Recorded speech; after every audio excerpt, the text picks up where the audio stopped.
Hello.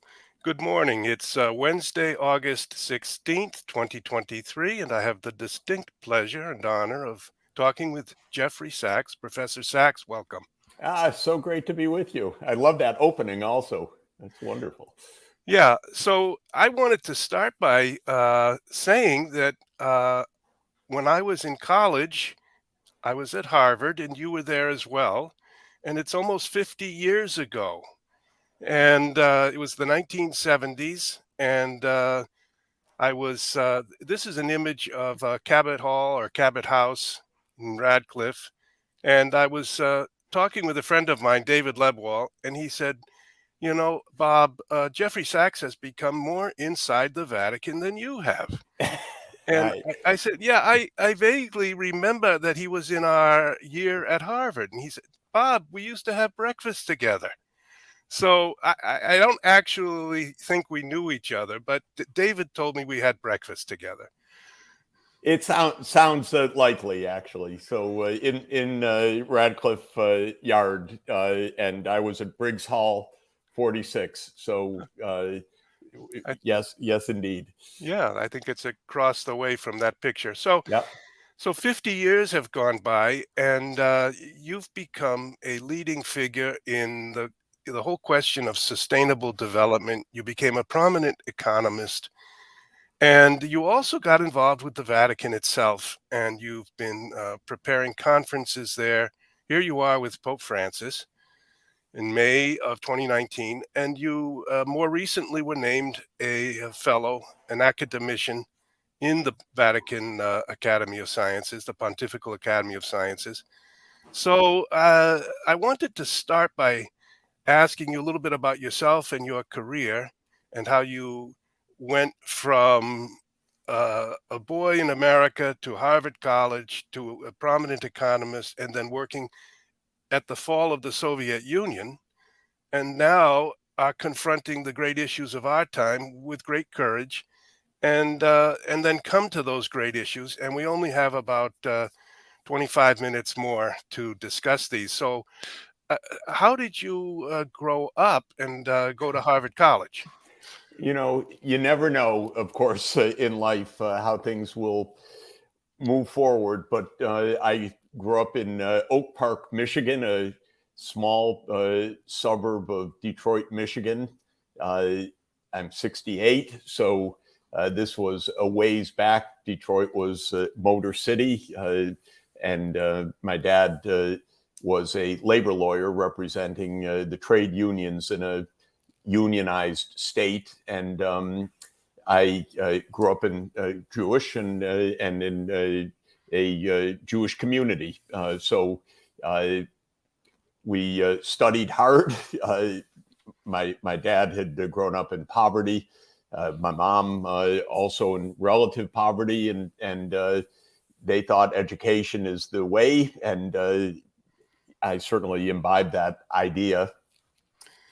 Worked hard and wanted to go to Harvard, and like you, was lucky to get in. And in 1972, showed up as a freshman, not quite having any clue as to what was going to happen.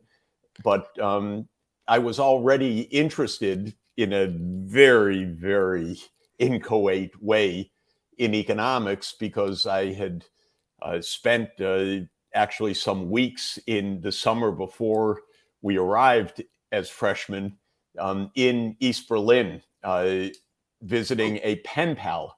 And so even the idea then of comparative economic and political systems was really central for me. I was very puzzled by what I saw. I was trying to understand things. And in those days, when you were about to attend Harvard, they asked you to read a series of books before freshman week. And one of them in our class was Capitalism, Socialism, and Democracy by Joseph Schumpeter, who was a famed economist in the Harvard economics department and had been, as a young man, a finance minister of Austria after World War I. And the book was written in World War II. It was completely fascinating. I didn't understand any of it, but I read it cover to cover with great excitement and basically arrived at Harvard saying, I want to study economics. And that was 51 years ago, and I'm still doing it. Yeah. Well, that's a good introduction. 20 years then passed quickly by from about 1972 to 1992, and you develop your skills as an economist. And I would say I take economy to be how to organize human work in the most efficient, effective way so that it can be productive, produce wealth and happiness, and really blessings for all human beings. But so many things interrupt that. There's natural obstacles like cold and heat and drought, and shortages of materials, and then there's human obstacles of treachery, deception, and finally leading to wars. And these can cause perhaps the greatest losses of human happiness. And so I would say it's a kind of noble goal to try to understand how humans can organize their economic life to bring blessings. And you end up in the Soviet Union. And I just wanted you're probably then in your late 30s, Mid and 30s. you're landing in Red Square and in the Kremlin, and you're a figure with the American team to help the transition of the Soviet Union, which avowedly has now said we're going to transition into a new form and no longer have hardline communism. We're going to have something else, and you're part of the team to help that. And here's an image of the Kremlin Yes. off of Red Square. So just in very succinct uh, chronology, I trained at Harvard College, then got my PhD at Harvard, joined the faculty at Harvard. And in 1985, when I was just 30, I decided, well, of course, I want to do things to use this theoretical knowledge for practical benefit. I think you put very nicely and succinctly what the goal should be. It's taken me my whole life to try to understand a bit about how to both conceptualize those goals and how to achieve them. But starting early on, I wanted to try. And in Bolivia, there was a hyperinflation in the middle of the 1980s, and they asked me for help, and I helped. And thank goodness, in that context, I knew some useful things to do and help them end the hyperinflation and help them cancel part of their debt. And based on that, I was called in early 1989 by a Polish official, in fact, who visited my office at Harvard and said, please come to Warsaw to help our government. And I said, I'd really like to. I'm very interested in the area, but there's martial law, and my hero, Lech Wałęsa, is under arrest, so I can't really help you. But if anything changes, let me know. And very nicely, he said, well, I understand. Thank you very much. And in 30 days, called me back and said, we're going to lift martial law. Would you come to Warsaw? Wow. And I actually arrived the day that the communist government under General Jaruzelski signed the roundtable agreement with Solidarity, the trade union movement, on April 5th, 1989, if I have the date exactly right. Mm-hmm. And I became an advisor to Solidarity and to the Polish government. And then on June 4th, 1989, there were the first semi-free elections in Eastern Europe's history post-World War II. And the Solidarity movement won all the contested seats, basically. And from then on, I became a quite intimate advisor of the leadership, Lech Wałęsa and Bronislaw Geremek, who became the first foreign minister of post-communist Poland, and Jacek Kuran, who became the first labor minister of post-communist Poland, and Adam Michnik, who became editor of the Gazeta Wyborcza, which he is until today, the public intellectual helping to guide things. And with them, I helped devise the market reform plan. And I just want to mention this because this is before I was engaged with Gorbachev and then with Yeltsin, because what happened in Poland became a kind of roadmap for Gorbachev afterwards. And then after Gorbachev fell from power and Yeltsin came to power and the Soviet Union ended, for Russia. I'm based on the Polish experience. Two main things happened in my life relevant for our discussion. One is that I became part of a group to meet with Pope John Paul II in 1991. Unbelievable experience for me, you can imagine, when he was writing Centesimus Annus on the 100th anniversary of the first modern encyclical of the Church's social teachings, Rerum Novarum, from 1891. Right. Well, I had very little context, but I was Poland's economic advisor. So Pope John Paul II wanted to talk about Poland. And I sat with him and a group in a small room off the Sistine Chapel for several hours one afternoon, talking about the Polish reforms. So that was absolutely, of course, life-changing and amazing. But it was around that same time that first Gorbachev asked me for help, and I tried to help, but the US was absolutely uninterested in doing practical things for the Soviet Union. The Soviet Union, Gorbachev was in an attempted overthrow in the summer of 1991, and that brought Yeltsin to power and accelerated the ending of the Soviet Union itself. And Yeltsin's economic team immediately asked me to advise them.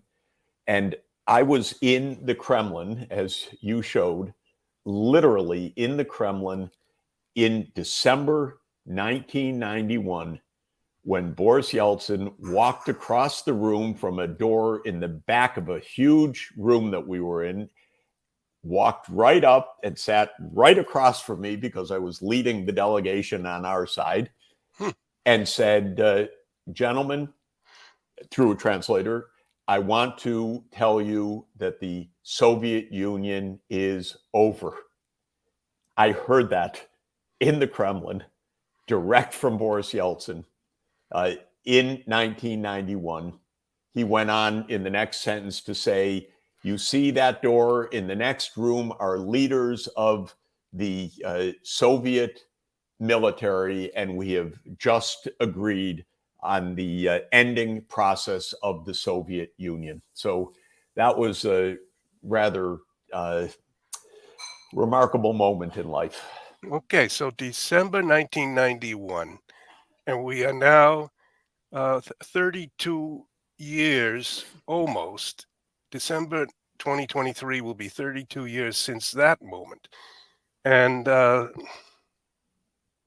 since we don't have too much time, we'll have to leap forward. I feel privileged to have heard you describe that moment. All of us as children were thinking of this vast challenge between the free world and the red Soviet world, which we were frightened of. You were present in the room in those days when they were dismantling the Soviet Union. We all worried there would be a world war to bring about the end, but in fact, it ended peacefully, without a civil war, without a war between, say, the Russians who wanted a new society, a free society, and the Russians who were part of the Communist Party who wanted to keep that. Instead, they had conversations and they came to some type of agreement, and you were present. It's remarkable. But we now face a tremendous problem, and a very sad problem, sorrowful problem of tens of thousands of people are fighting and have been fighting. And there doesn't seem to be an evident solution. And people are disagreeing over even whether there should be any steps taken to bring a solution. It's And a very during these 32 years, you've gotten involved with the Vatican, and I've got some viewers saying they're concerned and worried about your positions on some matters that are of deep concern to Roman Catholics with regard to sustainable development and then the role of women and the role of birth control, contraception, population control, and also abortion. All these things are of concern to Catholics, but they're not part of this part of our conversation. I might at some point like to discuss these things with you. That'd be But great. okay, the vigil we face now is the vigil of perhaps the Third World War, and Pope Francis has gone so far as to say the Third World War has already begun in pieces. And he seems very, very concerned and has sent his own representative, Cardinal Zuppi, both to Kiev to meet with President Zelensky of Ukraine and to Moscow, where he's met with people around the Kremlin and with the head of the Orthodox Church, Patriarch Kirill. And Zuppi went on to Washington. He met with President Biden.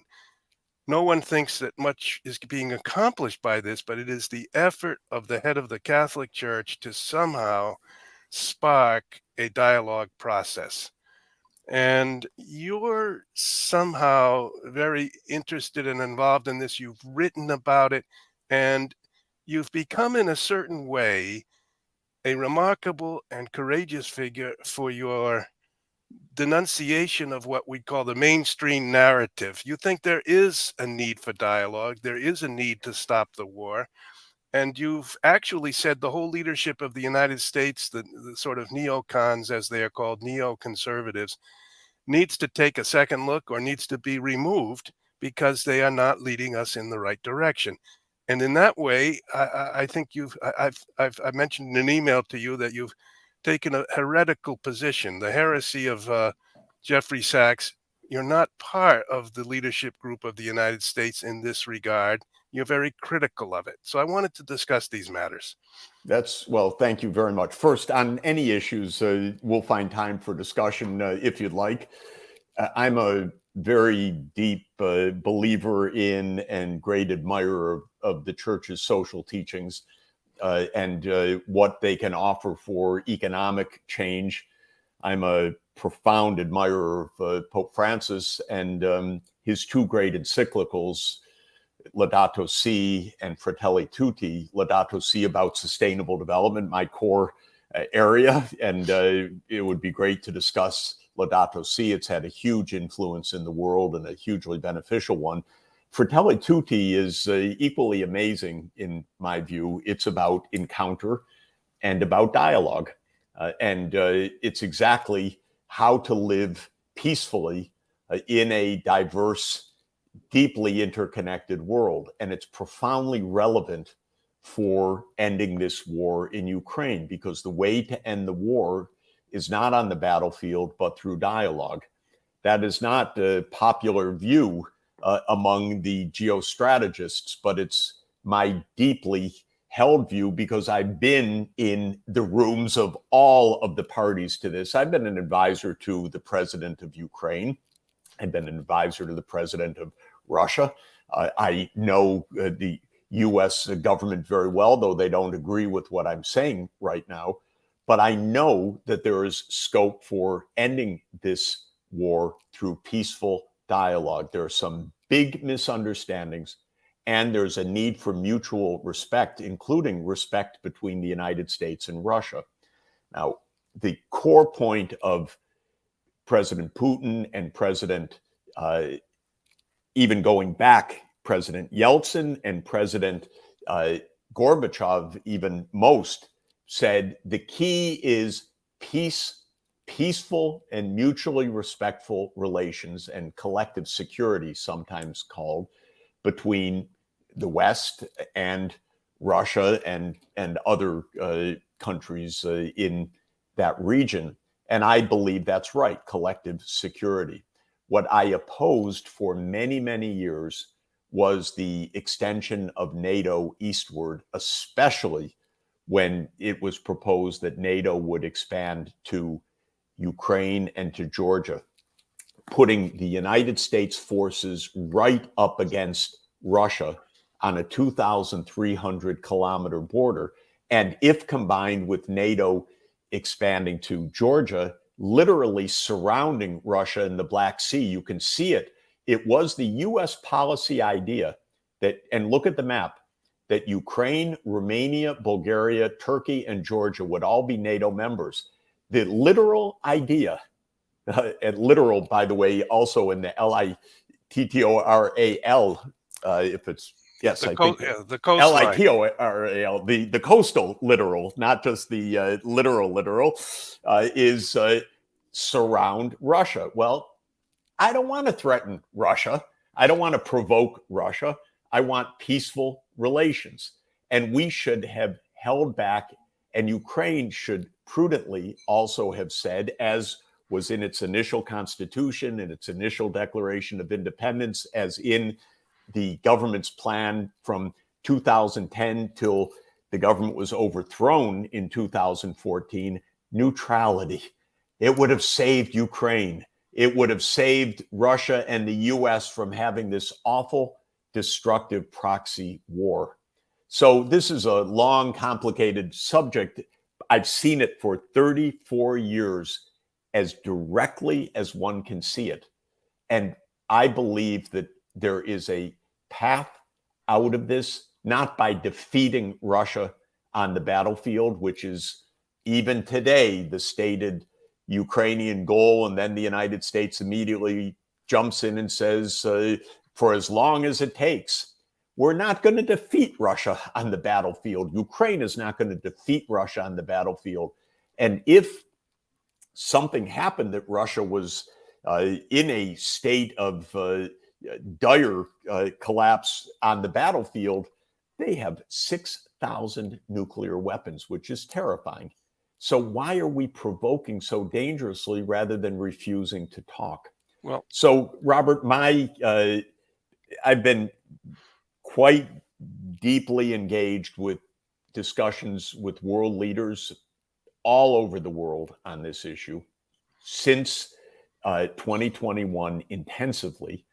I spoke to the White House at the end of 2021, begging them, please, Putin has put on the table on December 17th, 2021, a draft US-Russia security agreement. It's got a lot in there that is the basis for negotiation. Talk. But the US position was NATO enlargement is none of Russia's business. And I say that's ridiculous. It's all of Russia's business because it's a 2,300 kilometer border with Russia, and they are interested in that, just as we are interested in what happens in our neighborhood in the United States and in the Western Hemisphere. Okay. But the U.S. has refused to talk so far, and you're showing Victoria Nuland. She's been the hardliner all along. She was Richard Cheney's national security advisor. She was the U.S. ambassador to NATO in 2008, precisely when they pushed for NATO enlargement to Ukraine and to Georgia over the strong worry, even objection privately, of the Europeans who said, that's so reckless, it's so dangerous, don't do that. But she pushed.